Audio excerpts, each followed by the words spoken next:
রেলের cross section অটোমেশনের বিষয়ে সচিবালয়ে বৈঠক করছেন প্রধানমন্ত্রী তারেক রহমান।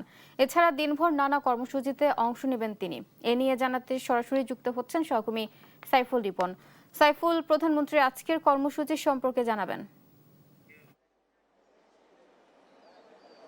বুবলি, আজ সকালে মন্ত্রী পরিষদের যে কার্যালয় রয়েছে সেই কার্যালয়ে শুরুতেই কিন্তু একটি সৌজন্য সাক্ষাৎ দিয়ে শুরু হয়েছে আজকে প্রধানমন্ত্রীর দিনের কার্যক্রম, এবং এর পরপরই কিন্তু শুরু হয়েছে ক্রস সেকশন অটোমেশনের যেই কার্যক্রম, সেই কার্যক্রম নিয়ে আলোচনা করা হবে। এবং সেই আলোচনায় প্রধানমন্ত্রীর সাথে থাকবেন রেলপথ মন্ত্রণালয়ের সচিব সহ ঊর্ধ্বতন কর্মকর্তা সহ মন্ত্রণালয়ের মন্ত্রীরা কিন্তু সেই সভায় অংশগ্রহণ করবেন। এবং এর পরপরই কিন্তু আরও 3 থেকে 4টি সৌজন্য সাক্ষাতে অংশগ্রহণ করবেন প্রধানমন্ত্রী তারেক রহমান। এছাড়াও আজকে যে দেশব্যাপী যেই বিদ্যুতের যে লোডশেডিং চলছে, সেই লোডশেডিং পরিস্থিতি থেকে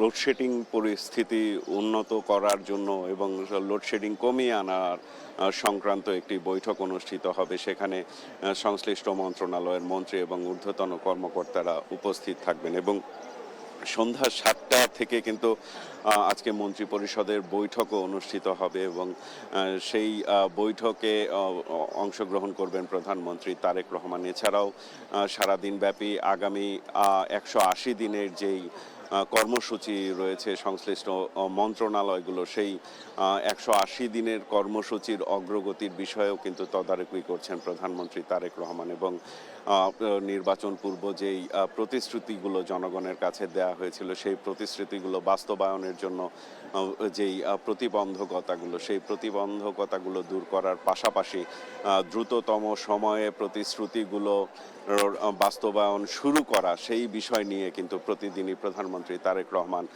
সংশ্লিষ্ট মন্ত্রণালয়গুলোর সাথে কথা বলছেন এবং প্রয়োজনীয় দিক নির্দেশনা দিচ্ছেন। এছাড়াও বিশ্বের যেই যুদ্ধ পরিস্থিতির কারণে যেই অর্থনৈতিক চাপ সৃষ্টি হয়েছে, সেই চাপ থেকে উত্তরণের জায়গা গুলো কিন্তু বের করা হচ্ছে। এবং সরকার পরিচালনার যে সামনে যেই বাজেট ঘোষণা করা হবে, সেই বাজেটের যেই লক্ষ্যমাত্রা, সেই লক্ষ্যমাত্রা অর্জনেও কিন্তু এনবিআর সহ সরকারের যে বিভিন্ন দপ্তরগুলো রয়েছে, সেই দপ্তরগুলোর সাথে নিয়মিত বৈঠক করছেন এবং প্রয়োজনীয় দিক নির্দেশনা দিচ্ছেন প্রধানমন্ত্রী তারেক রহমান। তবে এই মুহূর্তে রেলপথের যেই ক্রস সেকশন অটোমেশন, সেই অটোমেশন সংক্রান্ত বৈঠকে অংশ নিচ্ছেন প্রধানমন্ত্রী তারেক রহমান। এবং বৈঠক শেষ হলে সেখান থেকে যদি কেউ এই বিষয়ে ব্রিফ করেন, তা পরবর্তীতে আপনার মাধ্যমে দর্শকদের জানিয়ে দেওয়ার চেষ্টা করব বুবলি।